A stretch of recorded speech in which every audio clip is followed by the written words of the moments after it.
समाचार और मैं हूं आपके साथ नंदिनी यादव। वक्त हो चला है खबरों का, रुक कर लेते हैं खबर की ओर। खबर लखनऊ से, जहां पर बीजेपी ने 14 जिलाध्यक्षों की सूची जारी की है।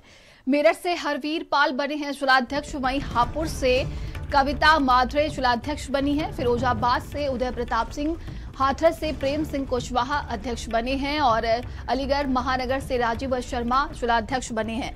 बात की जाए तो अलीगढ़ कृष्णपाल सिंह यहां पर जिलाध्यक्ष बने हैं। एटा प्रमोद गुप्ता यहां पर जिलाध्यक्ष बने हैं। जालौन की बात करें तो उर्वजा दीक्षित यहां पर जिलाध्यक्ष बनी है। वहीं झांसी महानगर से सुधीर सिंह को जिलाध्यक्ष बनाया गया है। हमीरपुर की बात की जाए तो यहां पर शकुंतला निषाद को जिलाध्यक्ष बनाया गया है। फतेहपुर से अनु श्रीवास्तव और बाराबंकी से राम सिंह वर्मा को जिलाध्यक्ष बनाया गया। जौनपुर की बात कर ले तो यहाँ पर देखिए अजीत प्रजापति जिलाध्यक्ष बने हैं। कौशाम्बी से धर्मराज मौर्य जिला अध्यक्ष बने हैं। और संवाददाता संदीप हमारे साथ जुड़ गए। संदीप, भारतीय जनता पार्टी की तरफ से 14 जिलाध्यक्षों की ये सूची जारी की गई है। किस तरीके से ये पूरा समीकरण बैठाया गया है? देखिए नंदिनी, सभी को पता है, हालांकि ये देखिए जो भारतीय जनता पार्टी ने देर रात देखिए 14 नए जिला अध्यक्षों की घोषणा की है। ये बहुत देर पहले हो जानी चाहिए थी, क्योंकि सभी को पता है कि 16 मार्च को 70 जिला अध्यक्षों की घोषणा की थी और उसके बाद एक लंबा समय या फिर लंबा गैप देखा गया। इसमें ये बात सामने निकल कर आई कि भारतीय जनता पार्टी अभी तमाम जो बाहरी चुनाव है उसमें व्यस्त है। बिहार की बात करी जाए या फिर अन्य जगहों की बात करी जाए। अब देखिए चुनाव प्रदेश प्रभारी और पूर्व केंद्रीय मंत्री महेंद्र नाथ पांडे ने देर रात 14 नए जिला अध्यक्षों की ये जो घोषणा की है, अगर इसमें देखा जाए तो देखिए सामाजिक समीकरण की बात कर लीजिए, जातिगत समीकरण की बात कर लीजिए, सभी का ध्यान रखा है। 14 में से अगर हम बात करते हैं, 7 जो है वो पिछड़ा वर्ग के हैं, 6 सामान्य वर्ग के हैं, एक जो है वो अनुसूचित वर्ग का जिला अध्यक्ष बनाया गया है, जिसमें 3 महिलाएं भी शामिल है। अलीनगर जिला, महानगर और फिरोजाबाद जिले में पुराने चेहरों को ही जो है वो दोबारा मौका दिया गया है। यानी अगर हम, क्योंकि देखिए 98 संगठनात्मक जिले हैं, तो उस हिसाब से अगर देखा जाए तो पहले 70 घोषित हुए थे, अब 14, यानी अभी भी जो 14 नाम हैं वो सामने आना बाकी है। और ये बताया जा रहा है कि जल्द ही भारतीय जनता पार्टी जिले और महानगर के अध्यक्ष के उन नामों की भी घोषणा करेगी। पूरी सूची अगर हम उठा के देखते हैं, जितने जिला अध्यक्षों के नाम अभी तक सामने आए हैं, इसमें 3 इस बार महिलाओं को मौका दिया गया है और पिछली बार की अगर बात करते हैं तो 5 महिलाओं के नाम उस सूची में शामिल थे, यानी 8 महिलाओं को मौका दिया गया है। तो भारतीय जनता पार्टी ने देखिए जो एक जाति गुणा का जो देखिए हिसाब है, इसमें पिछड़ों को बहुत ज़्यादा तरजीह देने का काम किया है, अनुसूचित वर्ग भी। और अगर हम ओवरऑल देखते हैं तो मुझे लगता है कि सामान्य के बाद जिसका नाम सामने निकल कर आता है वो पिछड़े वर्ग के जिला अध्यक्ष के। अब इसके बाद देखिए ये देखा जा रहा था कि राष्ट्रीय अध्यक्ष के नाम का ऐलान होगा, क्योंकि अब भारतीय जनता पार्टी संगठनात्मक चुनाव को लेकर जो भी उसकी तैयारी थी, जो भी नाम है उसकी वो घोषणा कर रही है। तो राष्ट्रीय अध्यक्ष के नाम पर भी देखिए सुगबुगाहट चल रही थी। अब ये देखा जा रहा है कि क्या उत्तर प्रदेश में भारतीय जनता पार्टी को नया प्रदेश अध्यक्ष मिल सकता है, क्योंकि बिहार के पहले इस तरीके की कोई सुगबुगाहट नहीं थी और ये कहा गया था कि जो नाम है वही रिपीट हो रहे हैं। लेकिन संदीप, बाकी जिन जिलाध्यक्षों का पेज अभी फंसा हुआ है, देखिए एक लंबे गैप के बाद देखा जा रहा है कि ये नई लिस्ट जारी की गई है, जिसमें पूरी तरीके से जातीय समीकरण को साधा गया है। और बात की जाए तो क्या लगता है कि अगले जो बाकी है जिन सीटों पर जिन जिलाध्यक्षों के नाम, वो कब तक जारी हो जाएगा? नंदिनी देखिए अब बहुत ज़्यादा समय लगना नहीं है। भारतीय जनता पार्टी देखिए, अच्छा देर रात नाम जारी करने का एक कारण ये भी होता है कि किसी तरीके का अगर कोई विरोध हो तो उसमें बहुत ज़्यादा चर्चा नहीं हो पाती, एक थोड़ा सा कम्युनिकेशन गैप होता है। आपने देखा कि रात लगभग 10 बजे के बाद इन्होंने सूची जाहिर की है। अच्छा, देर से सूची जाहिर करने का एक मकसद ये भी होता है कि विरोध भी सामने निकल कर आता है कि फला आदमी को क्यों जिला अध्यक्ष बना दिया गया या फिर इसको क्यों टिकट दे दिया गया। तो देर इसमें इसलिए लगी, आपने देखा ना कि पिछड़ों को बहुत ज्यादा तरजीह दी जा रही है। उधर विपक्ष भी लगातार आपने देखा है पीडीए को लेकर आगे चल रहा, हालांकि बिहार में पीडीए नहीं चला, उत्तर प्रदेश में लेकिन समाजवादी पार्टी पीडीए को लेकर आगे चली। तो भारतीय जनता पार्टी ने उसकी काट निकालने का काम किया है। मतलब अगर हम ओवरऑल देखते हैं तो 45 सामान्य वर्ग से हैं, जिसमें 35 जो हैं वो पिछड़ा वर्ग के हैं, और 7 की अगर हम बात कर लेते हैं तो वो अनुसूचित वर्ग के हैं। तो भारतीय जनता पार्टी को देखिए बहुत ज्यादा मेहनत करनी पड़ी, एक तरीके से काट ढूंढनी पड़ी समाजवादी पार्टी के प्रत्याशियों को लेकर, और एक जो माहौल बनाने का प्रयास किया जा रहा था कि भारतीय जनता पार्टी जो है वो मतलब पिछड़ों, दलित, अल्पसंख्यकों के साथ में नहीं है। लेकिन भारतीय जनता पार्टी ने देखिए ये दिखाया कि सबसे ज्यादा जो नाम अभी फिलहाल इस लिस्ट की अगर हम 14 नामों की बात कर लेते हैं तो उसमें से सबसे ज्यादा जो नाम है वो पिछड़ा वर्ग के हैं 7, फिर इसके बाद सामान्य वर्ग से 6 और अनुसूचित वर्ग से 1। तो मुझे लगता है बहुत ज़्यादा समय है नहीं, देखिए, क्योंकि 27 भी आप देख रही है, 1 महीने बाद 27 लग जाएगा, और उसके बाद भारतीय जनता पार्टी हालांकि अभी से ही विधानसभा चुनाव की तैयारी है, पंचायत चुनाव की तैयारी है, तो जिलाध्यक्षों के नाम घोषणा जल्द से जल्द करना भारतीय जनता पार्टी के लिए एक चुनौती भी है, एक मजबूरी भी है, क्योंकि सभी को देखे ग्राउंड लेवल पर जानकारी के लिए आपका बहुत बहुत धन्यवाद संदीप।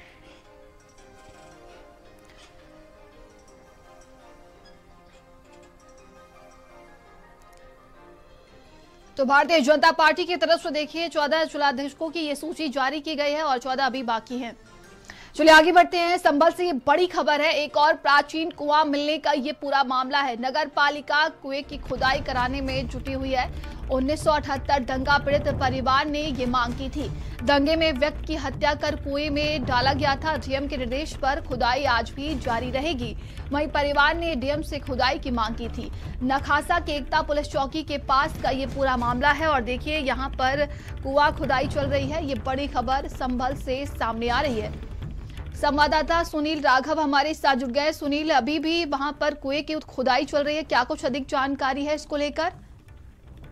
जी मैं बता दूं, ये नकासा थाना क्षेत्र का ये नगर का हिस्सा पड़ता है। एकता पुलिस चौकी के पास का ये मामला है। 2-3 दिन पूर्व डीएम और एसपी से जो दंगा पीड़ित थे, 1978 में जो दंगा हुआ था, उस पीड़ित के जो मेंबर सदस्य थे वो मिले थे और उन्होंने मांग की थी कि ये हमारे दुकान के सामने जो कुआं है, प्राचीन कुआं, इस पर कब्जा कर दिया गया, मतलब पटान कर दिया है। तो दूसरे समुदाय द्वारा हमारे राम शरण दास नाम के जो गुप्ता जी थे, उनकी हत्या हुई थी, उनको इसमें डाला गया था। ऐसी आशंका व्यक्त करते हुए उन्होंने मांग की थी खुदाई की। तो डीएम ने उनके परिजनों की मांग के अनुसार नगर पालिका की टीम और तहसील प्रशासन को लगा दिया, जिसकी देखरेख सिटी मजिस्ट्रेट सुधीर कुमार कर रहे हैं। और कल भी खुदाई हुई थी और जैसा कि बता दूं, आज भी खुदाई का काम जो है जारी रहेगा। और बताया ये भी जाता है कि जो उनके परिजन है दंगा पीड़ितों के, वो आज शायद डीएम से मुख्यालय पर भी मिलने का मतलब प्रोग्राम बना रहे हैं और आज वो डीएम से मिलेंगे। और देखने के बाद आती है कि आगे डीएम क्या आश्वासन देते हैं और क्या जांच निकल कर इसमें आती है। जी तमाम जानकारी के लिए आपका बहुत बहुत धन्यवाद। तो एक और प्राचीन कुआं मिलने का ये पूरा मामला है, खबर संभल से सामने आ रही है। नगर पालिका कुएं की खुदाई कराने में जुटी हुई है। चलिए आगे बढ़ते हैं। वहीं लखीमपुर में जमीनी विवाद में जमकर बवाल देखने को मिला है। जमीन का दावा करने वाले की पिटाई की गई है। रेस्टोरेंट में निर्वस्त्र करके पिटाई की गई है। पिटाई का सीसीटीवी वीडियो वायरल हुआ है। जमीन पर किराए को लेकर दो पक्षों में विवाद हो गया, जिसमें मारपीट की गई है और ये पूरी घटना वहां पर लगे सीसीटीवी कैमरे में कैद हो गई है। तस्वीरों में आप देख सकते हैं, ये खबर लखीमपुर से सामने आ रही है। जमीनी विवाद में देखिए ये जमकर बवाल देखने को मिला है और रेस्टोरेंट में निर्वस्त्र करके पिटाई की गई है। तो बेरहमी से ये पिटाई हुई है। जमीन विवाद का ये पूरा मामला तस्वीरों में साफ देखा जा रहा है। देखिए ये पूरी घटना वहां पर लगे सीसीटीवी कैमरे में कैद हो गई है। तो जमीन पर किराए को लेकर दो पक्षों में ये विवाद हो गया है और निर्वस्त्र कर युवक की पिटाई की गई है। तो ये खबर लखीमपुर से सामने आ रही है और तस्वीरों में आप देख सकते हैं। आपको बता दें कि जमीन विवाद का ये पूरा मामला और इस पूरे मामले को लेकर दो पक्ष आपस में भिड़ गए हैं। तो किस तरीके से एक युवक को घसीटते हुए ला रहे हैं कुछ युवक, और ये देखिए कहा जा रहा है कि निर्वस्त्र करके पिटाई की गई है। जमीन के किराए को लेकर दो पक्ष आपस में भिड़े हैं और जमकर मारपीट हुई है।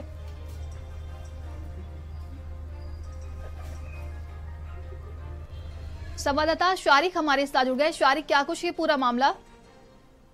देखिए, ये दो पक्षों में पिछले काफी समय से जमीन को लेकर विवाद चला आ रहा है और ये जो जमीन है वो शहर के बीचों बीच में बसअड्डे रोड पर है और इस जमीन पर चटर पटर के नाम से एक रेस्टोरेंट चलाया जा रहा था। जो रेस्टोरेंट के मालिक है उन्होंने इस जमीन को किराए पे ली थी और जो मालिक है इस जमीन का वो पिछले काफी समय से, जब चूंकि एग्रीमेंट इसका खत्म हो गया था तो कह रहा था इसको खाली कर दिया जाए, लेकिन जो रेस्टोरेंट ओनर है वो उसको खाली नहीं कर रहे थे। इस बात को लेकर पिछले काफी समय से विवाद भी चला आ रहा था और काफी बवाल भी हुआ था। इसके बाद जब जो जमीन का दावा करने वाला है वो जब मौके पर पहुंचता है तो वहां पर जो कर्मचारी थे रेस्टोरेंट के वो उसको घसीट कर ले जाते हैं और नंगा करके उसकी पिटाई करते हैं। तो फिलहाल जिस तरह से दो पक्षों में ये विवाद हुआ है शहर के बीच में, ये काफी तूल पकड़ता जा रहा है और इस मामले में अब पुलिस इस कार्रवाई की बात कर रही है। जी, तमाम जानकारी के लिए आपका बहुत बहुत धन्यवाद।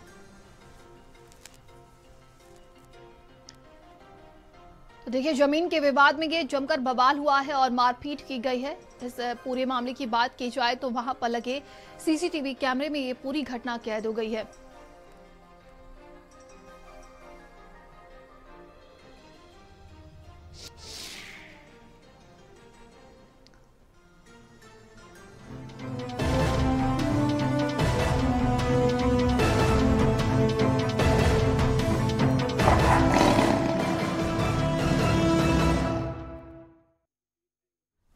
चलिए आगे बढ़ते हुए देखिए, बहराइच में आदमखोर का ये आतंक देखने को मिला है। झाड़ियों से निकलकर तेंदुए ने महिला को दबोचा है। नल के पास पानी भर रही थी महिला और शांति बताया जा रहा है कि तेंदुए ने गला, सिर और माथे पर हमला किया।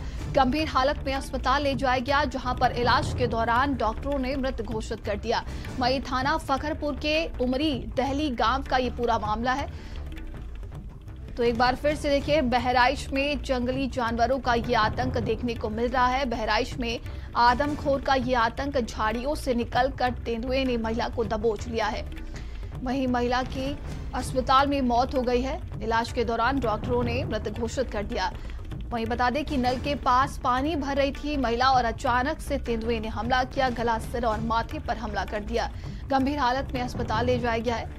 तो देखिए, बात की जाए बहराइच की, यहाँ पर आए दिन जंगली जानवरों का आतंक देखने को मिलता है। इसके पहले बहराइच की अगर हम बात करें तो भेड़िए का आतंक था। अब देखिए, जहाँ पर तेंदुए और बाघ का आतंक देखने को मिल रहा है। वहीं तेंदुए ने महिला पर हमला किया है और महिला की जान चली गई है इलाज के दौरान।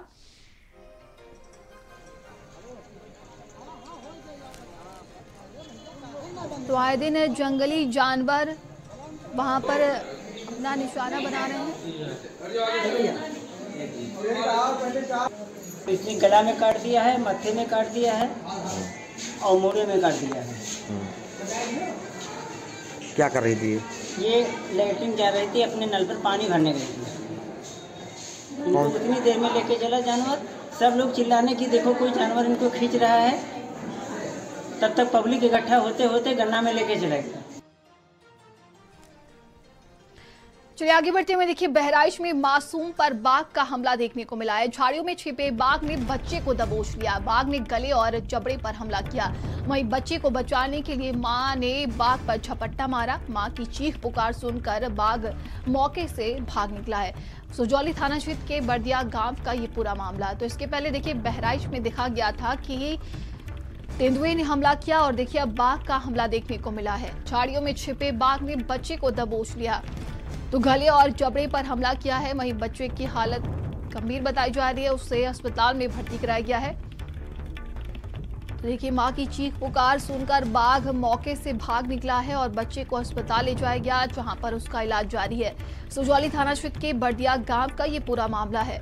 तो बहराइच में जंगली जानवरों का आतंक बढ़ता जा रहा है। ऐसे में वन विभाग की तरफ से देखिए क्या कुछ कार्रवाई अब की जाती है, देखने वाली बात होगी। फिलहाल की बात की जाए तो इसके पहले हमने आपको बताया कि तेंदुए के हमले में एक महिला की जान चली गई और अब बाघ ने बच्चे पर हमला किया है, जिससे उसकी हालत गंभीर है और उसे अस्पताल ले जाया गया है।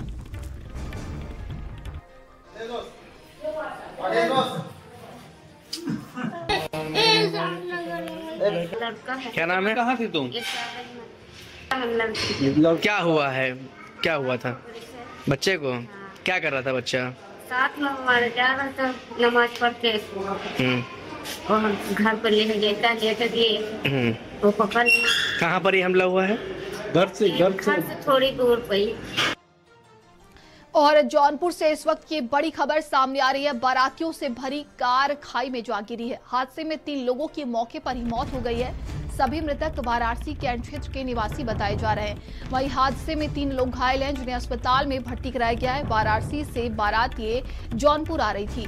जौनपुर केराकत कोतवाली क्षेत्र का ये पूरा मामला है और इस हादसे में देखिए 3 लोगों की मौके पर ही मौत हो गई है। ये बड़ी खबर जौनपुर से सामने आ रही है। तो बारातियों से भरी कार जो है खाई में जा गिरी है। ये दर्दनाक हादसा देखने को मिला है। पुलिस की टीम मौके पर पहुंची है और घायलों को अस्पताल पहुंचाया गया है। इस हादसे में 3 लोगों ने अपनी जान गंवा दी है। तो परिवार में कोहराम मच गया है। वहीं बता दें कि वाराणसी से बारात ये जौनपुर आ रही थी और अचानक से खाई में जा गिरी है, जिसमें देखिए 3 लोगों की मौके पर ही मौत हो गई है। तो जौनपुर केराकत कोतवाली क्षेत्र का ये पूरा मामला है। पुलिस की टीम मौके पर पहुंची है।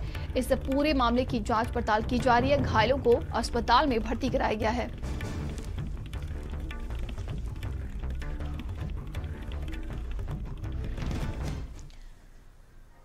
खबर रायबरेली से है, जहां पर कार ने बाइक सवार को जोरदार टक्कर मार दी है। बाइक सवार युवक की दर्दनाक मौत हो गई है। कार छोड़कर मौके से फरार हो लिए हैं। खीरो थाना क्षेत्र के निहस्था गांव की ये पूरी घटना बताई जा रही है। तो बाइक सवार युवक की दर्दनाक मौत हुई है। ये खबर देखिए रायबरेली से है। कार ने बाइक सवार को जोरदार टक्कर मार दी है। तो युवक की मौके पर ही दर्दनाक मौत हो गई है। वहीं कार सवार कार छोड़कर मौके से फरार हो लिया है। खीरो थाना क्षेत्र के निहस्था गांव की ये पूरी घटना बताई जा रही है।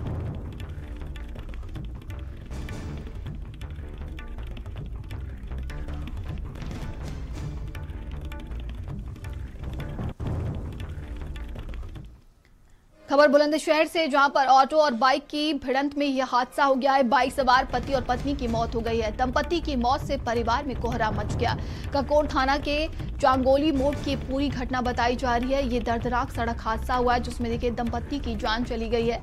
ये खबर बुलंदशहर से सामने आ रही है। ऑटो और बाइक में जोरदार भिड़ंत हो गई है। वहीं बाइक सवार पति और पत्नी की मौत हो गई है और देखिए परिवार में कोहराम मच गया है। ककोर थाना के चांगोली मोड़ की पूरी घटना बताई जा रही है।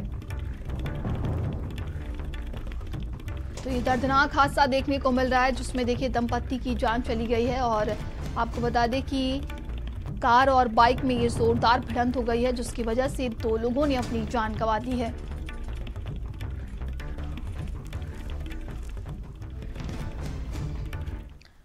खबर रायबरेली से, जहां पर यूरिया से बनाई जा रही थी गोंद, मुकदमा दर्ज कर लिया गया है। 2 कंपनियों पर दर्ज की गई है एफआईआर। अनुदानित यूरिया से गोंद बनाने का ये खुलासा हुआ है। जांच में यूरिया में नीम ऑयल कंटेंट भी मिला है। शहर कोतवाली में एफआईआर दर्ज की गई है। इस सब पूरे मामले की अब जांच पड़ताल की जा रही है। ये खबर देखिए रायबरेली से है, जहां पर यूरिया से गोंद बनाई जा रही थी और इसी को लेकर ये मुकदमा दर्ज किया गया है। 2 कंपनियों पर एफआईआर दर्ज कर ली गई है और अब आगे की जांच पड़ताल की जा रही है। बता दें कि अनुदानित यूरिया से गोंद बनाने का ये बड़ा खुलासा हुआ है। तो जांच में यूरिया में नीम ऑयल कंटेंट भी मिला है। वहीं इस पूरे मामले पर अब एफआईआर दर्ज हो चुकी है।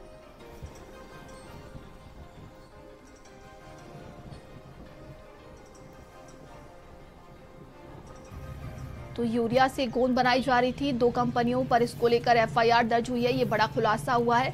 खबर रायबरेली से सामने आ रही है।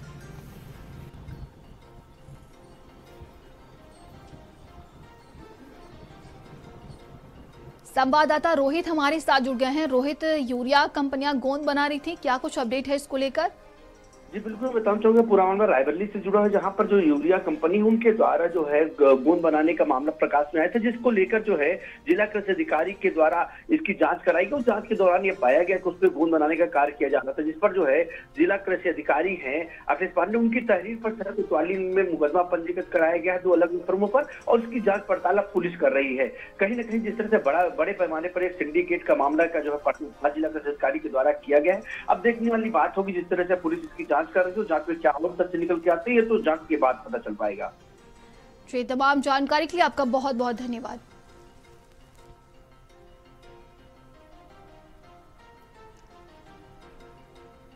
और अब खबर बहराइच से, जहां पर बारात के दौरान आपस में भिड़े हैं बारातियों के बीच झड़प हुई है, जिसका वीडियो सोशल मीडिया पर तेजी से वायरल हो रहा है। बीच बचाव करते नजर आए हैं 7 के अन्य बाराती। वहीं बारातियों के आपसी भिड़ंत में हड़कंप मच गया है। बहराइच कोतवाली नगर के केवाना जंग का ये पूरा मामला है, जहां पर देखिए बाराती जो है आपस में भिड़ गए और एक दूसरे पर जमकर मारपीट की गई है। वहीं अन्य बाराती बचाते हुए नजर आए हैं, जो उसका वीडियो अब सोशल मीडिया पर तेजी से वायरल हो रहा है।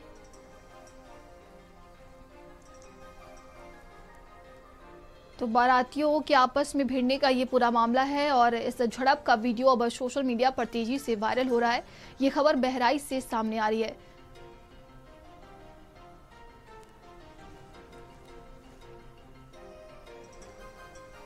खबर मेरठ से, जहां पर भाई ने भाई को चाकू मारकर मौत के घाट उतार दिया। शराब पार्टी के दौरान दोनों भाइयों में विवाद हुआ था। चाकू के कई वार कर सचिन की हत्या कर दी गई है और हत्या की सूचना पर पुलिस मौके पर पहुंची है। इस पूरे मामले की जांच पड़ताल कर रही है। तो वहीं आरोपी की गिरफ्तारी के लिए टीमें गठित कर दी गई हैं। ब्रह्मपुरी थाना क्षेत्र के भगवतपुरा इलाके का ये पूरा मामला बताया जा रहा है। तो शराब पार्टी के दौरान दो भाई आपस में भिड़ गए और भाई ने भाई को चाकू मारकर मौत के घाट उतार दिया है। ये खबर देखिए सामने आ रही है मेरठ से, जहां पर शराब पार्टी के दौरान दो भाइयों में विवाद हो गया है और चाकू से गोद कर सचिन की हत्या कर दी गई है। दो भाइयों के बीच में झगड़ा हुआ था, जिसके कारण जो मृतक थे उनका नाम सचिन वर्मा है। तो वो उनकी जांघ पे चाकू जैसा कुछ लगने के कारण नस फट गई और नस फटने के कारण जो खून का बहाव रहा है वो बहुत ज़्यादा था और ज़्यादा खून बहने की वजह से उनकी मौत हो गई। घर का आपसी रंजिश थी, मतलब रंजिश में कुछ नहीं थी, मतलब आपस में कहा सुनी हुई भाइयों में, और एक दूसरे को मतलब उनने उसका मारा होगा, उनने उसका मारा होगा, ये अपना था कि ये वाद विवाद में बढ़ गया। ये तो चाकू का निशान है इसके अंदर, जांग पे जो लगी है इसके। ये तो हमें भी नहीं पता जी, हम भी यहाँ नहीं रहते, हम भी खतौली रहे। हाँ, तो मृतक का क्या नाम था इनका? सचिन। खबर अमरोहा से, जहां पर तेज रफ्तार ट्रक ने बाइक सवार को कुचल दिया है। ट्रक में फंसने के बाद बाइक की टंकी फट गई और बाइक और ट्रक में भयंकर आग लग गई। ट्रक चालक आग लगने के बाद कूदकर वहां से भाग निकला है और फायर ब्रिगेड की गाड़ी आग बुझाने में जुट गई है। थाना हसनपुर क्षेत्र के संभल मार्ग का ये पूरा मामला बताया जा रहा है। तस्वीरें आप देख सकते हैं। तो ट्रक चालक ने कूदकर अपनी जान बचाई है। वहीं अचानक से बताया जा रहा है कि दोनों की भिड़ंत हुई और टंकी फटने की वजह से भीषण आग लग गई है।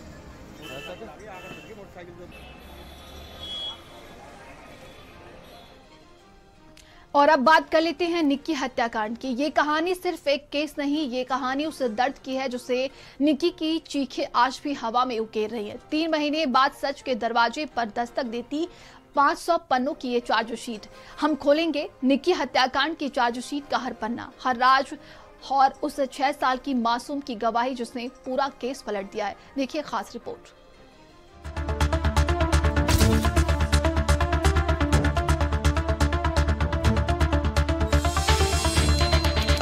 निक्की की वो चीखें तो आपको याद ही होंगी।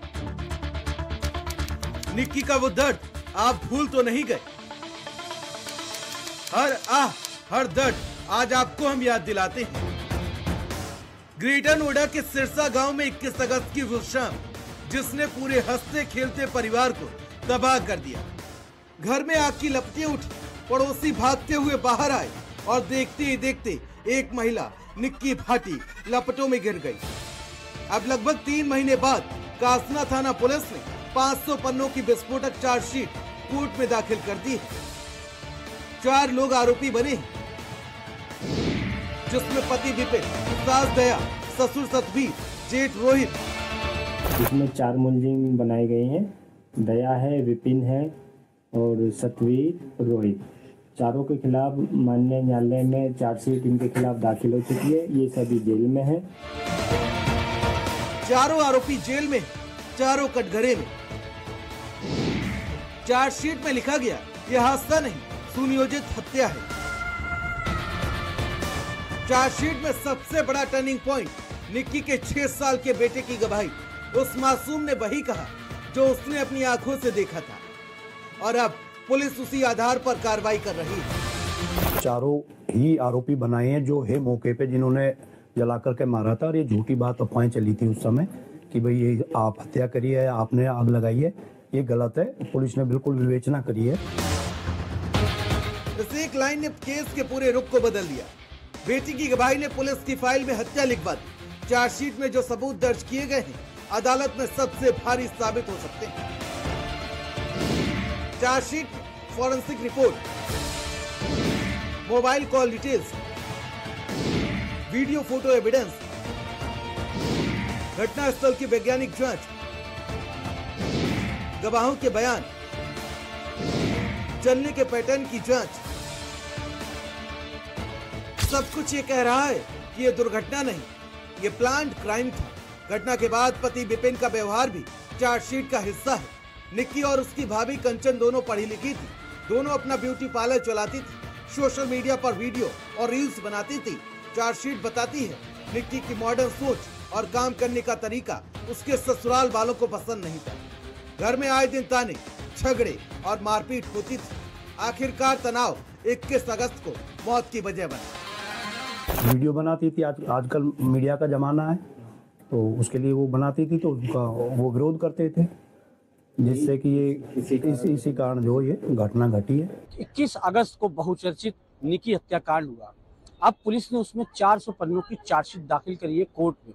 उसमें जिक्र किया गया है कि जो निक्की से लगातार मारपीट होती थी और उसकी जो पंचायतें होती थी, उसमें ये कहा जाता था कि निक्की रील बनाती है, लिहाजा उसकी वजह से उसके सास ससुर और जो उसका पति था उससे नाराज रहता था। कई बार जो मारपीट की घटनाएं हुई थी वो सिर्फ और सिर्फ रील बनाने को लेकर हुई। जो बेटा है उसने जो गवाही दी है वो भी उसमें दर्ज हुई है कि पहले पापा ने आग लगाई और फिर वो दूसरी छत पर कूद गए, जिससे वो सीसीटीवी से बच सके। पूरे मामले की जांच निष्पक्ष की गई। वैज्ञानिक साक्ष्यों को गाजियाबाद फॉरेंसिक लैब में शामिल किया गया। चारों आरोपी अब जेल में, मामला ट्रायल में जाएगा। निक्की की मौत ने कई सवाल छोड़े हैं। एक शिक्षित महिला, एक माँ, आखिर क्यों बनी घरेलू तनाव का शिकार?